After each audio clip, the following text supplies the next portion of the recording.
Hello and welcome to Sleepy Stories, a cozy corner where gentle bedtime stories and peaceful moments come together to help you drift off with ease. Tonight, we invite you to settle in for another comforting narrative, one crafted to help you unwind and find a sense of calm. But first, let's take a moment to prepare both body and mind for a soothing night's rest. Find a relaxed position, and with each slow inhale and gentle exhale, allow the day's cares to quietly slip away. It can be challenging to step away from the day's busyness, especially as bedtime nears. However, remember, the less we worry about falling asleep, the easier it is for our minds to release any lingering tension. Let the gentle rhythm of your breathing wash away any concerns and allow tonight's tale to guide you into a deeper state of relaxation. Now, settle in and let the tranquil atmosphere of sleepy stories surround you. Enjoy this story, and may your night be restful and restorative.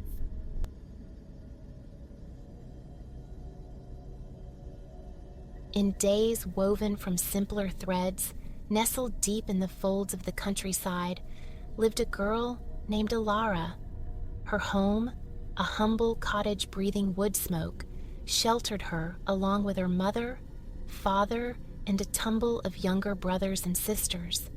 Her parents, souls etched with kindness and the earth's humility, worked the land, coaxing sustenance from the soil for their burgeoning family. Every child lent small hands to the household rhythm, tackling chores on the farm as their size allowed. Yet shadows of hardship sometimes stretched long.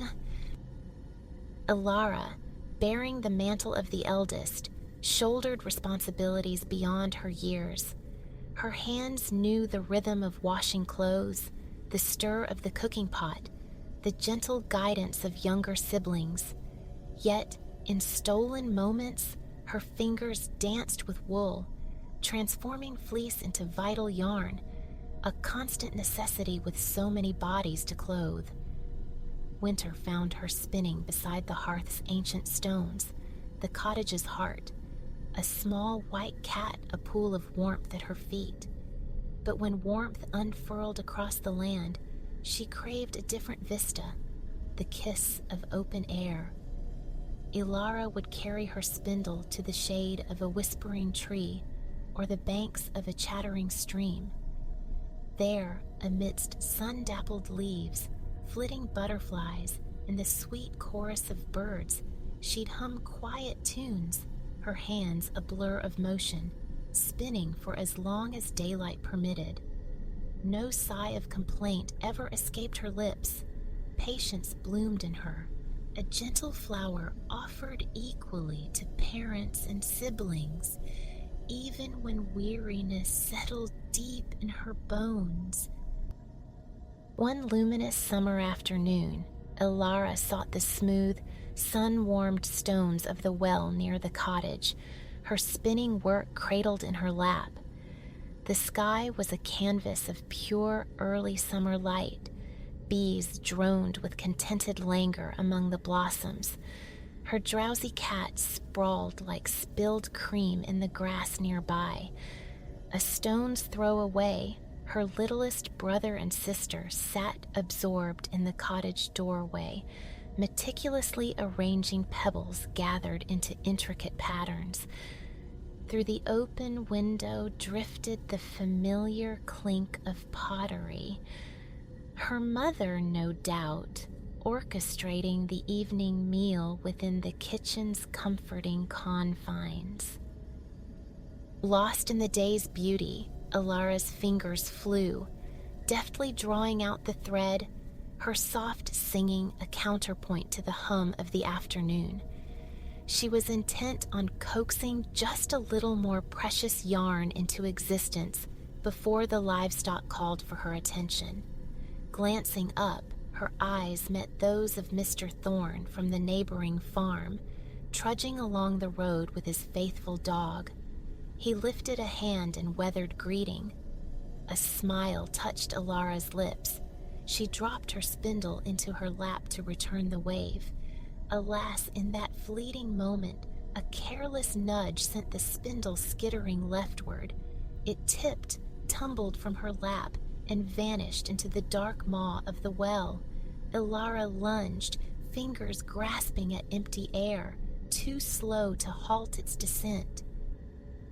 Hoping against hope it had caught on some protruding stone near the opening, she leaned far over the well's cool lip, peering into the shadowed depths.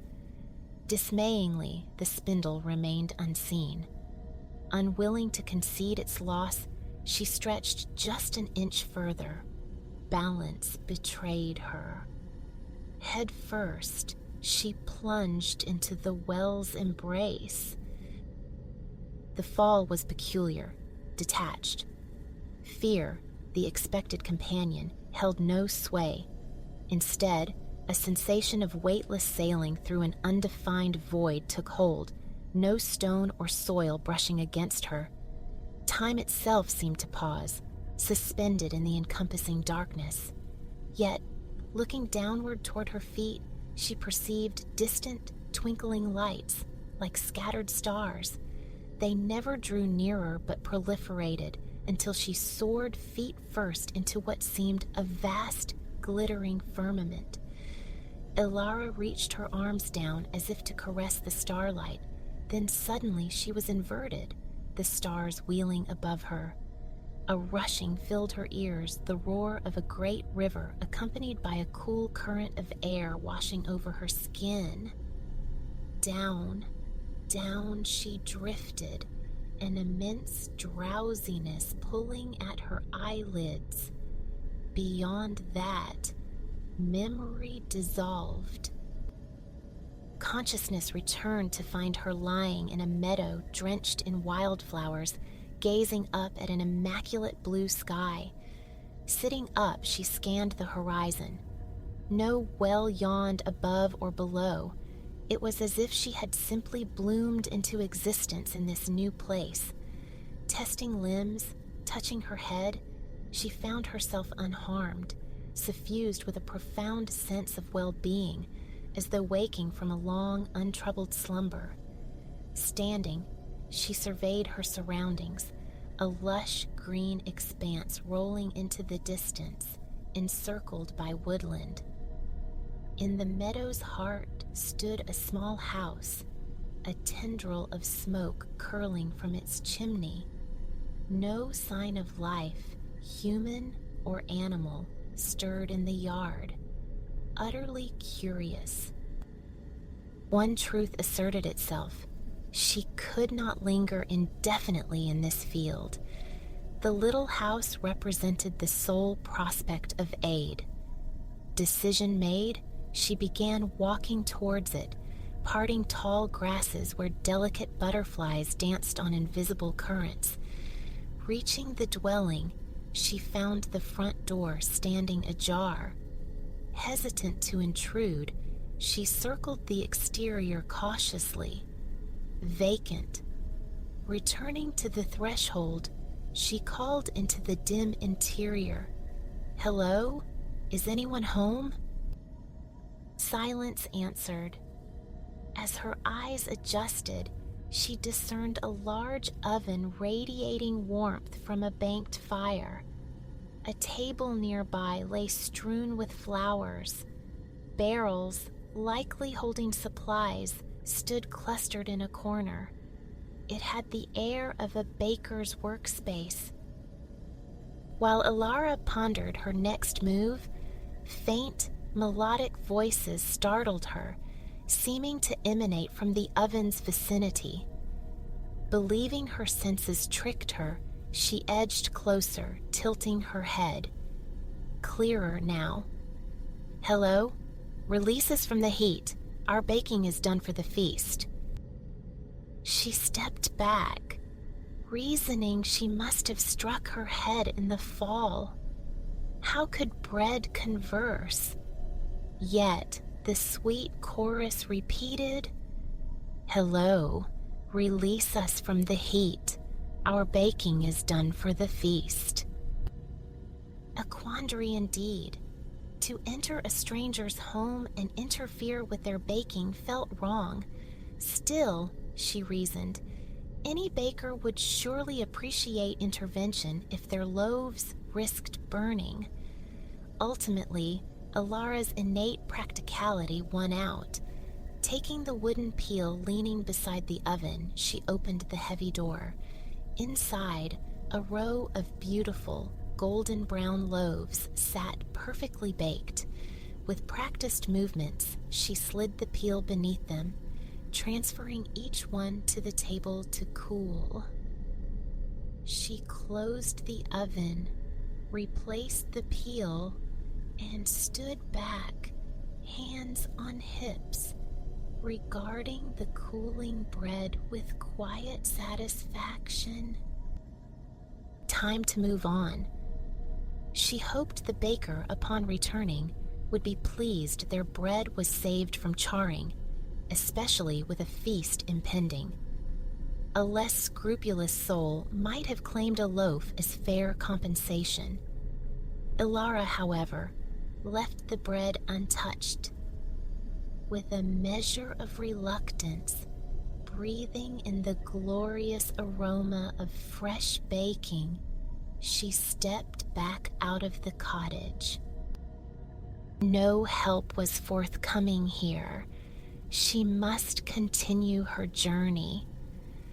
From the cottage, a faint path, worn by regular passage, led towards the trees bordering the meadow. Following it seemed the most logical course. The woods welcomed her, not dense or foreboding, but dappled with sunlight filtering through gently rustling leaves, creating luminous pools on the forest floor. Squirrels performed arboreal acrobatics overhead. Birdsong filled the air. The path meandered pleasantly, crossing tiny brooks on mossy stones, winding around lichen-clad trunks. Alara walked, wondering at her destination, yet her heart remained light. She found herself humming again, enjoying the simple act of moving through this tranquil place. After some time, the path opened into a grove of apple trees. Weariness had begun to creep in, so she sank down beneath one of the trees to rest. Leaning her head against the rough bark, she closed her eyes, absorbing the forest's subtle symphony. The birds' chatter, the insects' drone, the scurry of unseen creatures in the canopy. Sleep hovered close, a soft curtain about to fall. But just then, voices intruded. Opening her eyes, she listened intently. "Hello, our branches grown with fruit. Shake us, let the ripe apples fall for the harvest." Having already encountered talking bread, Alara found herself more receptive to this new enchantment in a day brimming with strangeness. With no pressing destination, she readily complied. Moving from tree to tree, she shook each trunk diligently until a cascade of apples tumbled to the ground. Being Alara, she couldn't abide leaving them scattered. Gathering them carefully into her skirt, she then arranged them in neat piles at the base of each tree, taking care not to bruise a single one. Feeling her task complete, she turned and followed the trail onward, leaving the bounty untouched. The harvest, after all, was not hers. Leaving the apple grove behind, a deeper fatigue settled upon her. She couldn't gauge how long she'd walked, but the slanted light filtering through the trees and her own lengthening shadow spoke of the afternoon waning. Nightfall wasn't far off. Worry pricked at her. Where was she? Where might she find shelter? As these thoughts circled, the path finally emerged from the woods. Before her, a river flowed languidly through a wide clearing. Beyond it, mountains rose, hazy in the distance. The beauty of the scene stole her breath. Down by the riverbank nestled a tidy cottage, enclosed by a white picket fence. Impressive garden beds flourished around it. Goats and sheep grazed peacefully nearby. On a long clothesline, a voluminous snow-white eiderdown aired in the breeze. A delicate plume of smoke ascended from the stone chimney, dissolving into the pink and gold tapestry of the evening sky. Summoning her courage, Ilara approached the welcoming house. Hope flickered. Perhaps a bite to eat, a corner by the fire to rest her weary limbs. She reached the gate, opened it carefully, stepped through, and secured the latch behind her. A gray stone path led between vibrant garden beds to the cottage's arched front door, painted a cheerful cherry red. Pausing briefly, she knocked. A square peephole snapped open slightly below her eye level, startling her. Bending down, she peered into the opening and met an inquisitive gaze. "May I help you?" a woman's voice inquired, tinged with caution. "Yes, well, my name is Ilara," she began hesitantly, "and I seem to have become quite lost. I was hoping... Might you have a little food to spare? And perhaps a place, anywhere really, where I could sleep for the night." The eye observed her for what felt like an age. Then the peephole closed and the entire door swung inward. Standing there was an older woman with a kindly face. She wore simple homespun clothes, protected by a work apron. Her long white hair swept back into a neat, practical bun. Squinting at Ilara, she retrieved a whimsical pair of wire-rimmed spectacles from her apron pocket and perched them on her nose. Then her face broke into a broad smile. "Well now, my dear," the woman said, "I don't often have company. If you'd be willing to lend a hand with a few chores, I'd be most grateful. Happy to share what little I have in return." Relief washed over Ilara. "Oh, yes," she replied earnestly. "I'm quite capable with chores, and I would be deeply thankful for your kindness." "In you come then," the woman responded briskly. "It's getting late. You need food and rest, plenty of work for tomorrow." A beat passed, then she added, realizing her omission, "A pleasure to meet you, Ilara. You may call me Dame Hulda." Dame Hulda turned, beckoning Ilara to follow. Stepping inside the cottage, its ceiling barely clearing her head, Ilara closed the door. The interior comprised a single large room. To her left, a table and 2 chairs. Nearby, a short counter held kitchen essentials. Across the room stood a bed, presumably the usual place for the eiderdown she'd seen airing outside. 2 rocking chairs flanked the hearth, a sewing basket nestled between them. Over the large stone fireplace, a pot simmered, releasing the most heavenly aroma of stew Ilara had ever encountered. Hunger, sharp and sudden, reminded her of her long trek. She didn't wait long. Dame Hulda settled her by the fire and ladled out a generous bowl of the fragrant stew. They ate in companionable silence as twilight deepened outside, the firelight casting dancing shadows.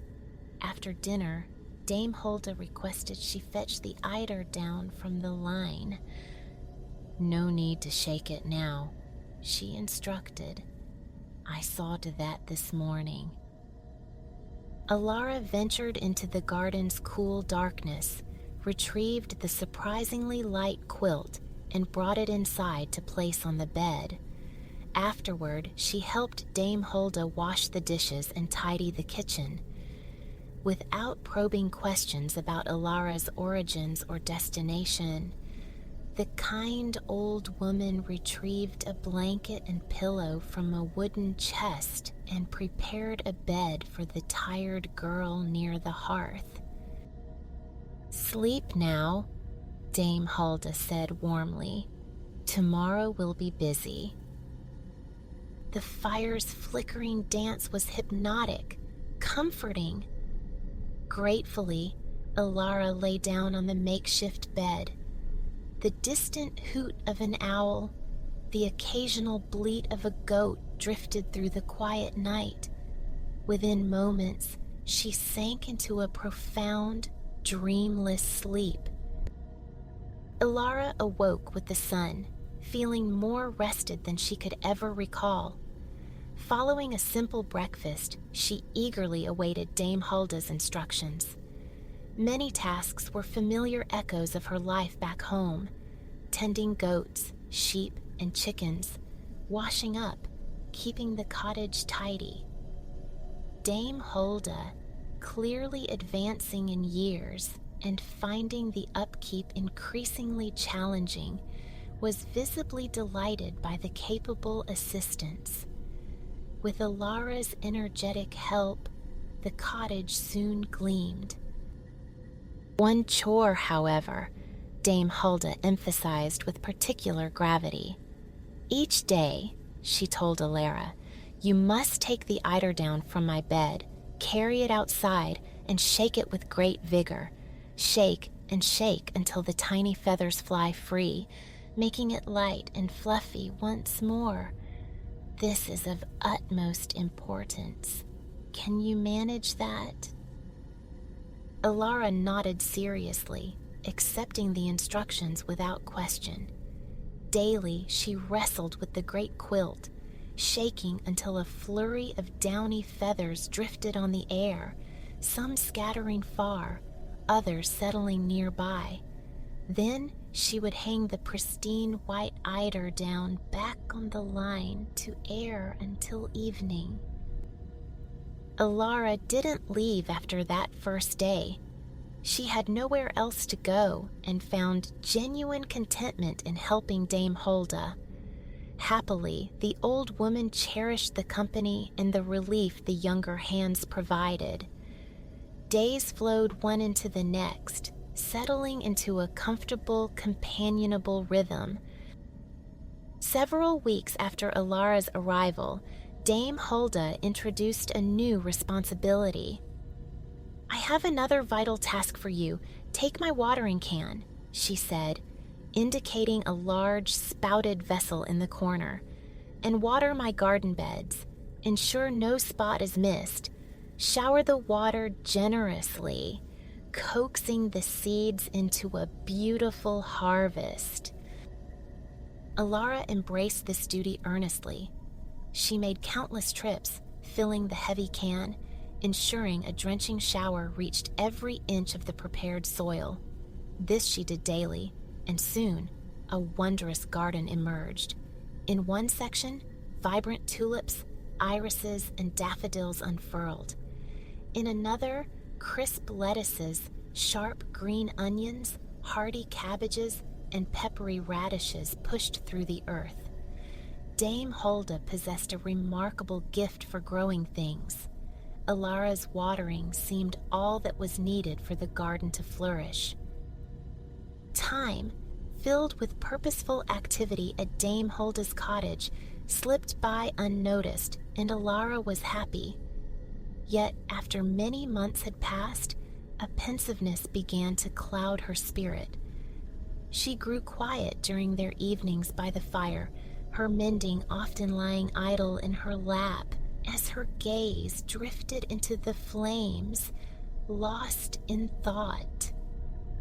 Dame Hulda, observant, finally inquired what troubled her.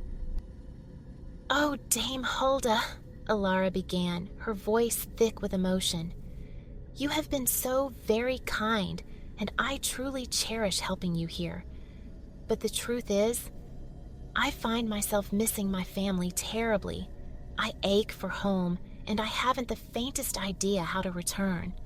I'm homesick, wishing I could somehow find my way back up the well where I lost my spindle." Dame Hulda listened with gentle sympathy. Then, reaching into the sewing basket beside her chair, she produced the very spindle Ilara had pursued on the day of her fall. Ilara gasped, "My spindle! How did you come by it?" Dame Hulda's eyes, the color of moss in deep woods, twinkled merrily. "It landed in my garden, my dear, for I am the bridge between your world and this one. Little happens here that escapes my notice." Leaning forward, Ilara took the familiar wooden tool into her hands. "But then, you must know the way home. Can you help me?" Dame Hulda settled back in her rocker, folding her hands in her lap, regarding Ilara kindly over her spectacles. "You are a good soul, Ilara, and I shall miss your presence. But it is right that you return to your kin now. Have one more peaceful night's rest, and I will set you on your path at first light." Joy surged through Ilara, so potent she doubted sleep would come, but she was mistaken. Happily tucking the long-lost spindle into her pocket, she lay down once more on the soft bed by the fire. In the singular magic of Dame Hulda's cottage, the crackling flames and the owl's calls again lulled her instantly into deep, restorative slumber. When dawn painted the sky, Ilara folded her bedding neatly, placing it in the wooden chest. Then she took Dame Hulda's eiderdown outside for one final, vigorous shaking before hanging it on the line. "Thank you, my dear," the old woman said, emerging from the cottage carrying a woven basket. "This is for you." Lifting the lid, Ilara saw it was laden with beautiful ripe apples and loaves of warm, freshly baked bread. Dame Hulda continued, her voice gentle but resonant. "During your time here, you have aided me immensely.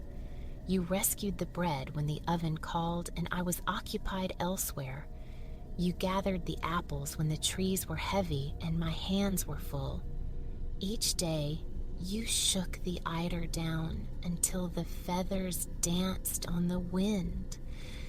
And finally, you faithfully watered my garden until it bloomed and bore fruit."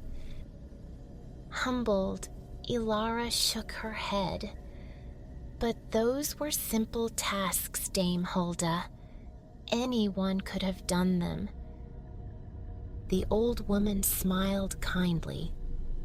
Those ordinary tasks, Alara, are the very fabric of the seasons. Tending the oven and baking the bread brings the warmth of summer days. Shaking the trees heralds the arrival of autumn. Every time you sent the feathers flying from my eider down, somewhere in your world, soft snowflakes drifted down. And when you diligently watered my garden, you nurtured the return of life, beginning the cycle anew. She gestured towards the basket now hanging on Alara's arm. This basket shall never empty. Your family will share in the rewards of your quiet diligence. You took no bread when you might have. You ate no apples from the trees. Now, I give them freely to you. Alara felt tears well, moved by this extraordinary gift that promised comfort and sustenance for her family. She embraced Dame Hulda tightly, thanking her with a full heart. Then, remembering the crucial detail, she asked, "Where must I go to find my way back?" Dame Hulda turned, gesturing towards the river. "You arrived through water. Through water you shall return. Follow the river upstream. Walk for some hours, and you will reach a large bridge. Cross over that bridge. The moment your foot touches the far bank, you will be home." "Will I ever be able to come back?" Alara asked, a touch of sadness in her voice. "To see you again?" Dame Hulda clucked her tongue softly, sympathetically. "No, my child. Your journey here was a unique passage, not to be repeated. But I promise you this. When you feel the sun's warmth on your face, when you watch the apples ripen and fall, when you see snowflakes drift silently upon the world, when you hear the spring rain nourishing the earth, then you will know I am near." Alara hugged Dame Hulda one last time, then passed through the little white gate, turning to wave as she made her way down to the river bank and began her upstream journey. Soon, Dame Hulda's cottage seemed to dissolve into the landscape as if it had never been. Alara walked beside the river for what felt like hours, the water rushing over smooth stones, tumbling down sparkling cascades. When the sun climbed high, she rested beneath a shady tree, breaking off a piece of the miraculously warm bread and biting into a crisp, sweet apple from her inexhaustible basket. Both were delicious beyond compare.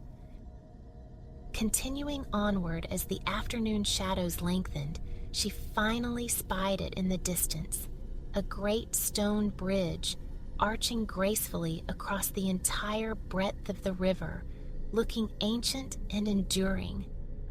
Recognizing her landmark, Alara navigated the tall grasses at the water's edge and stepped onto the bridge with a hesitant breath, half expecting a sudden shift. Nothing happened. She proceeded across the stone expanse. Reaching the midpoint, she paused, set down her basket, and looked back the way she had come. Dame Hulda's realm was lost to distance, but the panorama was breathtaking, the river snaking towards the horizon, flanked by woodland and mountains. Below, the water ran deep and quiet. Taking one last look at the cloudless sky above, Alara picked up her basket and walked towards the bridge's end. As she reached the far side, she held her breath. One foot landed on the bank beyond the bridge. Still nothing. Nerves fluttered. What if the magic failed? Closing her eyes, Tightening her grip on the basket, she took the final step. A rushing sound filled her ears, the roar of a great river, and a cool current of air washed over her, just as it had in the well. When she opened her eyes again, she was standing in her own yard. Home. A wave of joyous shouts erupted. Her family surged towards her, time having flowed onward during her absence, months melting away. Eager hands reached out, voices overlapped, everyone wanting the first embrace, the first chance to hear the story of their beloved Alara. Relief, profound and sweet, washed over her. That evening, gathered close by the familiar hearth, she recounted the wondrous tale of Dame Hulda and her magical realm to a rapt audience of siblings. Afterward, the entire family shared a hearty meal, courtesy of the miraculous basket of bread and apples that, true to Dame Hulda's word, never emptied. Alara resumed her place within the family, taking up her chores with a renewed spirit, understanding now, in a way she hadn't before, how honest work truly turned the world. And from that day forward, whenever she heard the rain drumming softly on the roof, or sat spinning by the window, watching feathery snowflakes drift lazily to earth, she knew Dame Hulda was tending her duties, shaking her great eider down, ensuring the seasons turned just as they should. To behold a rose in its ephemeral glory is to grasp the sensory richness of the now. Yet, this bloom whispers, too, of impermanence. Its fleeting tenancy, a mere fortnight of bloom, deepens our reverence for its transient grace.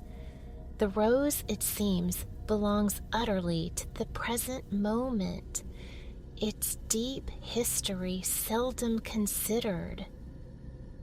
Yet, beneath the velvet petals lies a lineage of astonishing antiquity. While not the planet's floral progenitors, roses claim an existence stretching back impossibly far, at least 35 million years. Geological archives etched in stone within Colorado's embrace cradle a fossilized rose testifying to this immense age. Consider the temporal gulf. When this Colorado rose first opened to primeval sunlight, the great dinosaurs had slumbered in extinction for some 30 million years. Homo sapiens, our own kind, emerged a mere 300,000 years past. Astonishingly, that ancient rose is temporally nearer the reign of reptiles than to us. Aeons saw roses unfurl untamed across continents, until the earliest confirmed cultivation emerged from the annals of China, circa 500 BCE. It's plausible that similar horticultural efforts were awakening concurrently in the Mediterranean basin and Persia. Alongside nurturing wild varieties, gardeners began deliberate experimentation, coaxing forth the bloom eventually known as the China rose. This particular lineage, celebrated for its continuous blossoming throughout the growing season, stands as the progenitor of countless modern cultivars. Chinese sovereigns developed a profound fascination with rose cultivation. The sage master Kong, living in the 6th century BCE, noted the existence of 600 volumes dedicated to rose husbandry within the imperial library. This royal preoccupation endured across dynasties. Centuries later, during the Han era, rose cultivation reached vast scales, so extensive that it periodically encroached upon vital farmland, as emperors lavished palace grounds and surrounding landscapes with endless fields of roses. Simultaneously, in disparate corners of the globe, the rose found different applications and meanings. In the Hellenic and Roman worlds, widespread cultivation akin to China's appears absent. Nevertheless, the rose possessed potent symbolic resonance and was deeply cherished. Perhaps it was within ancient Greece that the flower first became entwined with love and ardor. Lyria, the Greek embodiment of love, and her Roman counterpart, Amoria, were both intrinsically linked to the rose. Bellini's famed depiction, The Advent of Amoria, portrays the goddess arising from the ocean foam upon a shell, while pink roses, carried on celestial breezes, cascade around her. Myths abound connecting Lyria to roses. One narrative tells of white roses springing from the sea foam at her birth. Another recounts how the goddess, pricking her foot upon a thorn, stained the pristine white petals forever crimson with her divine blood. Echoing Lyria, Amoria presided over roses, love, and matrimony in ancient Rome. Devotees, particularly women, brought roses as votive offerings to her temples, and the blossoms frequently adorned bridal arrangements, a likely genesis, at least in the West, of the rose's enduring romantic symbolism. But the rose's associations were multifaceted. For the Romans, it also signified confidentiality, a promise of silence. A single rose hung upon a door denoted a private political discourse within. This custom evolved into another, the adornment of banquet hall ceilings with rose motifs. Guests, even when sub vino, under wine's influence, were reminded they were also sub rosa, under the rose, bound by discretion regarding all conversations. Intriguingly, this tradition too finds mythological roots. Eros Minor, another deity connected to love, is said to have gifted a red rose to the god of silence. His motive, to ensure his mother Amoria's romantic escapades remained undisclosed, bribing silence itself with the flower's beauty. Roman society integrated roses into significant ceremonies.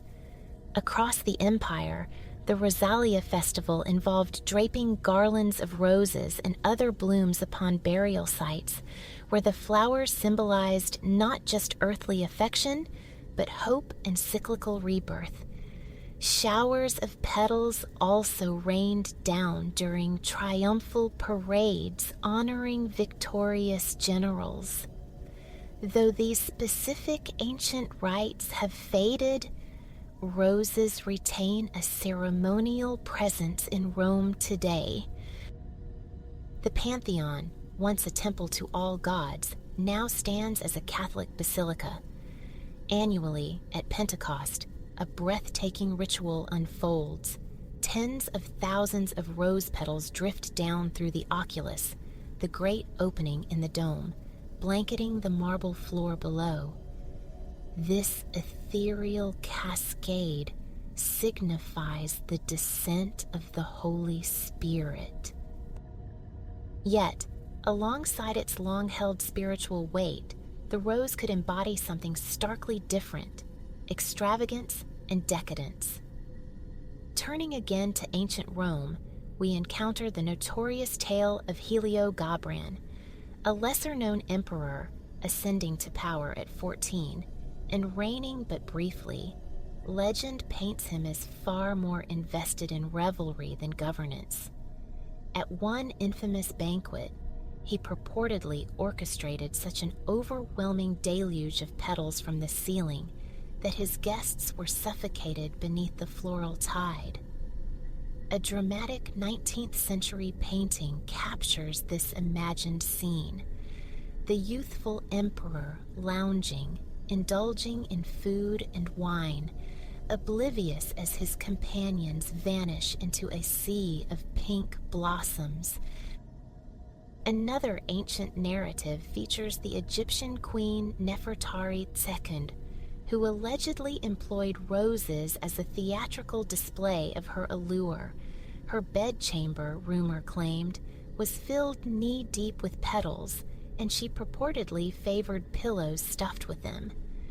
While such opulent accounts might verge on myth, they illustrate how the rose became emblematic not merely of love, but of sheer luxury, its value amplified over time by legendary associations complementing its intrinsic charm. There is more to the rose than captivates the eye or delights the nose. Across centuries and cultures, humanity has drawn upon the flower's nutritional and medicinal virtues. Rose hips, the fruit nestled beneath the fading petals, are replete with vitamin C. The petals themselves are credited with antibacterial and anti-inflammatory properties. In traditional herbalism, they serve to calm digestive tracts, alleviate stress and tension, and elevate spirits, among other benefits. The Rosa Gallica, aptly named the apothecary's rose, was a staple in medieval Physic gardens. Its large, fragrant pink blooms, prized for both medicinal concoctions and perfumes. Through the simple act of steeping petals in water, roses yield fragrant oils. This extraction technique flourished not only in Europe, but also significantly in parts of Asia, notably Iran. For centuries, Iranians have masterfully distilled essential oil from rose petals, channeling it into perfumes and incense, while the byproduct, rose water, finds ubiquitous use in culinary creations, beverages, and cosmetics. From potent remedies to intoxicating fragrances, the rose offers manifold practical gifts.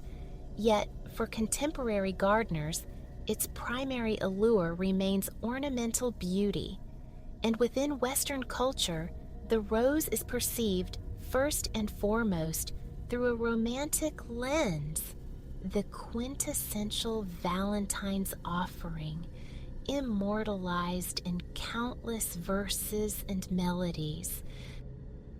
Curiously, the roots of the rose's modern romantic stature can largely be traced to a single, extraordinary garden, that of the Château de Malmaison, situated some 15 kilometers west of Paris.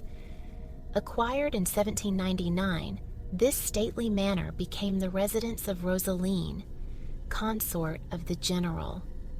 In the early 19th century, while the general pursued campaigns abroad, Rosaline dedicated herself to embellishing the house and its grounds.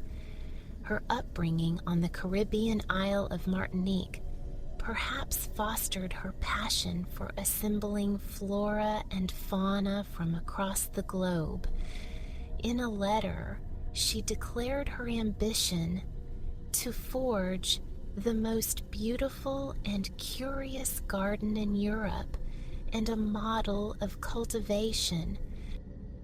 Rosalind cultivated a dazzling array of exotic plants, even constructing a heated orangery for pineapples.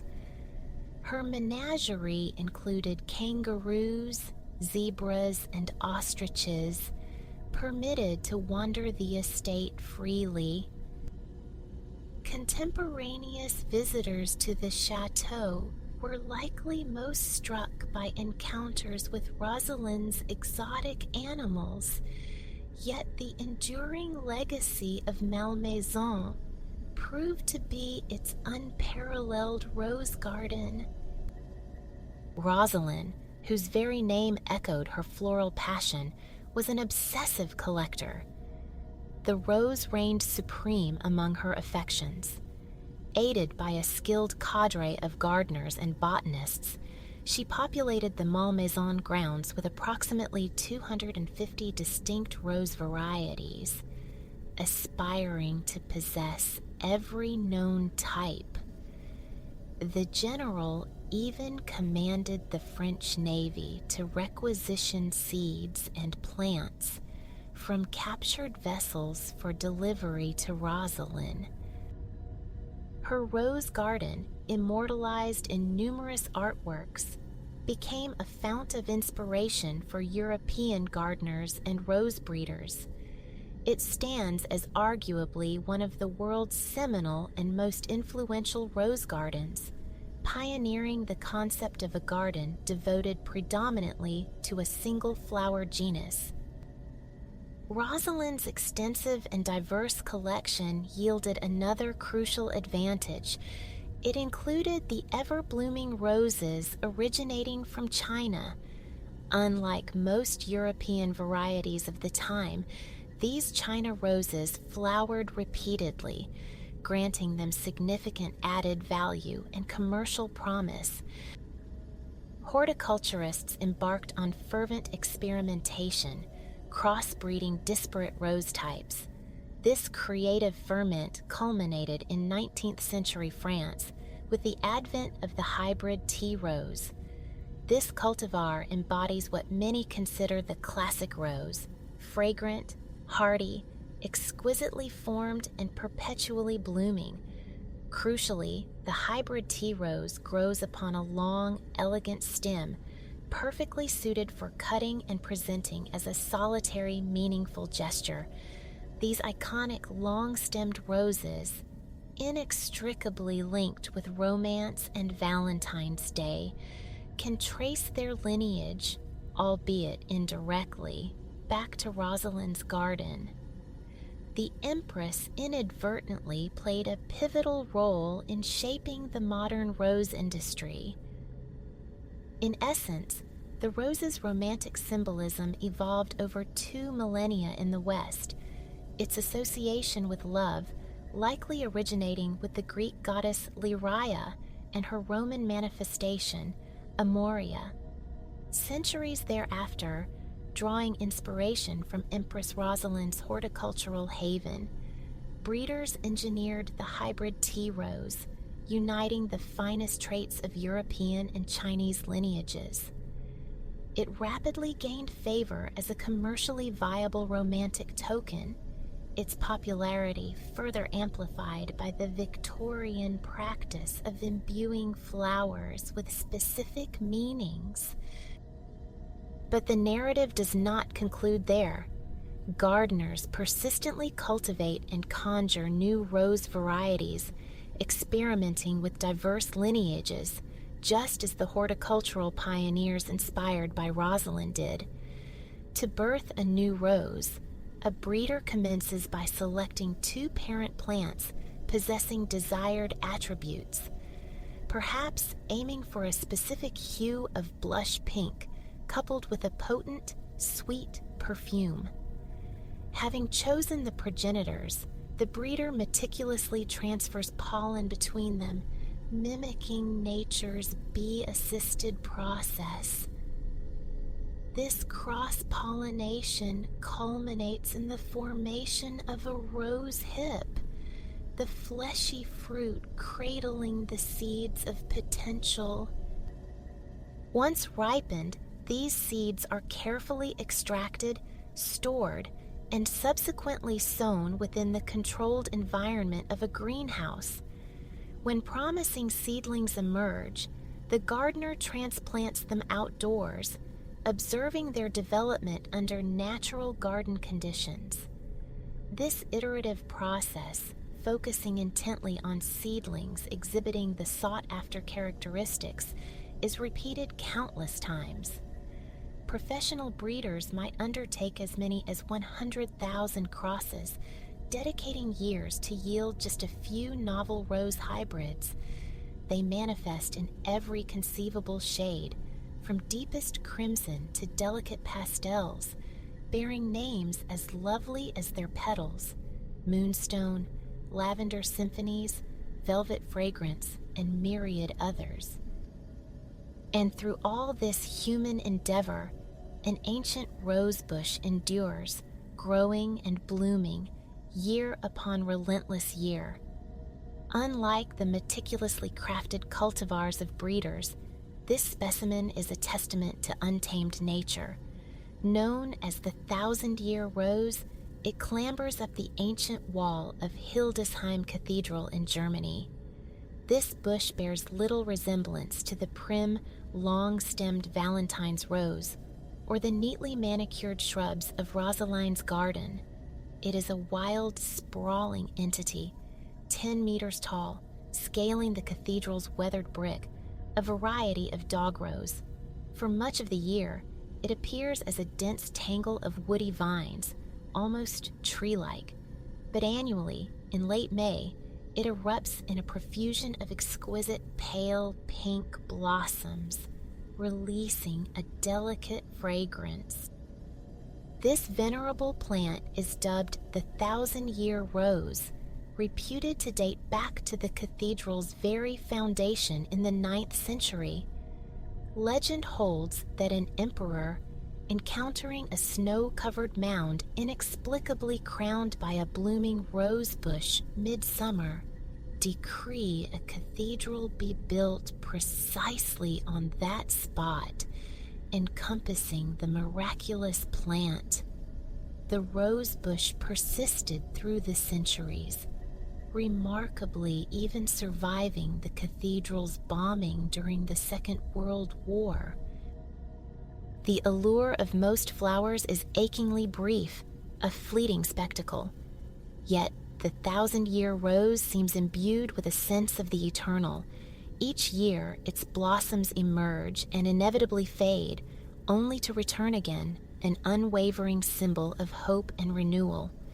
Perhaps herein lies the profound beauty of the rose, not solely in the vibrancy of its petals or its celestial scent, but in the deep wellspring of meaning it holds for us all. Though individual blooms may wither, the significance of the rose endures, as timeless as that first primeval flower, the rose that unfurled its petals 35 million years ago.